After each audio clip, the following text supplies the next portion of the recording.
আসসালামু আলাইকুম। আশা করি সবাই ভালো আছেন।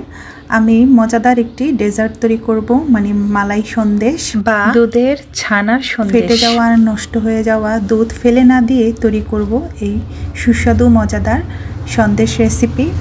অনেক সময় গরমকালে দুধ জাল দেওয়ার সাথে সাথে নষ্ট হয়ে যায়, ফেটে যায়। তো ওই দুধের যে ছানাটা হবে সেটা দিয়ে আমি মজাদার এই সুস্বাদু রেসিপিটি তৈরি করে নিব। বানাতে খুবই সহজ, মাত্র 10 মিনিটে তৈরি হয়ে যাবে আর খেতে দুর্দান্ত স্বাদ হয়। দোকানের চেয়েও অনেক স্বাদ হয়। ফিউর যেই ছানা দিয়ে আমরা সন্দেশ তৈরি করি তার চেয়েও মজা হয়েছে। কিভাবে এত মজা হলো তো রেসিপিটি দেখলেই বুঝতে পারবেন। আমি এখানে গরুর দুধ নিয়েছিলাম 1 লিটার। তো গরুর দুধটা ছানা কেটে গেছে। তো আমি ভেবেছিলাম ফ্রেশ রসগোল্লা তৈরি করব, তার হলো না। চুলায় জাল দিতেই ছানা কেটে গেল, মানে ছানাগুলো আলাদা হয়ে গেল। তো এটা আর বেশি জাল করতে হবে না। আমি এটা এখন ছেঁকে নেব, কারণ এটা পরে সন্দেশ বানানোর জন্য রান্না করা হবে। তো আমি এটা ছেঁকে নিলাম। এটা তেমন একটা গন্ধও হয়নি। এটা চেপে চেপে শুধু পানিটা বের করছি, এটা আর ধুতে হবে না। তো ভালো করে পানিটা নিংড়িয়ে নিব।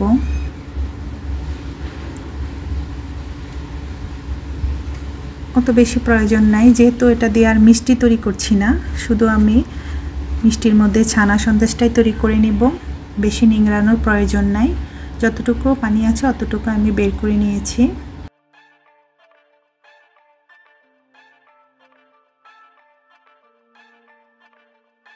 তো এখন আমি চুলায় প্যান দিয়ে 1 চামচ ঘি দিয়ে দিলাম।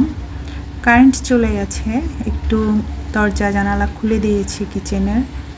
দর্শক বন্ধুরা একটু বুঝতে কষ্ট হবে, আশা করি বুঝতে পারবেন। তো এখানে অল্প আছে এখন আমি তৈরি করব। আমি এখন ছানাটা দিয়ে দিলাম, ঘিয়ের সাথে একটু ভালো করে মিশিয়ে 1/3 কাপ গুঁড়া দুধ, মিল্ক পাউডার দিয়ে দিলাম। চিনিও 1/3 কাপ দিলাম স্বাদ অনুযায়ী। আর এলাচ গুঁড়া দিলাম 1/2 চা চামচ। এখানে বেশি উপকরণের আর প্রয়োজন নাই। আর ঘি দিয়ে দিলে ফ্লেভারটা খুব ভালো আসে। আর এলাচ দানার গুঁড়াটা দেওয়াতে খুবই ভালো লাগবে, টেস্টটা সুন্দর একটা গ্রান হবে। আমি এটা এখন স্বাদটা ব্যালেন্স রাখার জন্য এখানে 1 চিমটি লবণ দিয়েছি।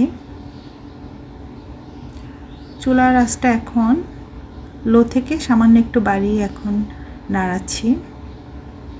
ভালো করে এটা নাড়িয়ে নেব। এটা আমি 7-8 মিনিট এটা এভাবে জাল করে নেব।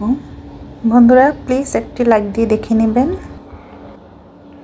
ছানার মিশ্রণটি মানে সন্দেশটি হয়েছে কিনা বোঝার উপায়, হাত দিয়ে ধরলে আঠা ভাবটা থাকবে না। আর প্যান থেকে কেমন আলগা আলগা হয়ে গেছে। তো আমি অল্প আঁচেই তৈরি করে নিলাম। এখন আমি এটা সেট করার জন্য ছানা অনুযায়ী একটি ছোট পাত্রে নিয়ে নিচ্ছি, যেন সেট হতে সুবিধা হয়। বড় একটা কিছুতে রাখলে আবার বেশি একটা সুন্দর হবে না। আসলে বন্ধুরা আমার ছেলে রসগোল্লা খেতে চেয়েছিল, রসগোল্লা সেটা বানাতে বলেছে। স্কুল থেকে এসেই খাবে, ও 4:30টার দিকে আসে বিকেল। তো আমি এটা ছানাটা যেহেতু কেটে গেছে, এই সন্দেশটা কিন্তু ও খুবই পছন্দ করেছিল, ওর কাছে খুবই ভালো লেগেছিল। তো মন খারাপ করবে তাই ছানাটা ফেলে না দিয়ে সন্দেশ তৈরি করে নিলাম। উপর থেকে 1 চা চামচ গুঁড়া দুধ আমি ছিটিয়ে দিলাম। এখনও হালকা গরম আছে।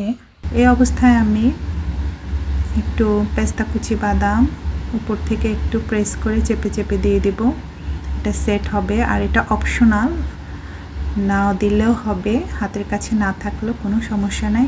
খাবারের স্বাদ মানে ছানার স্বাদটা একই রকমই থাকবে।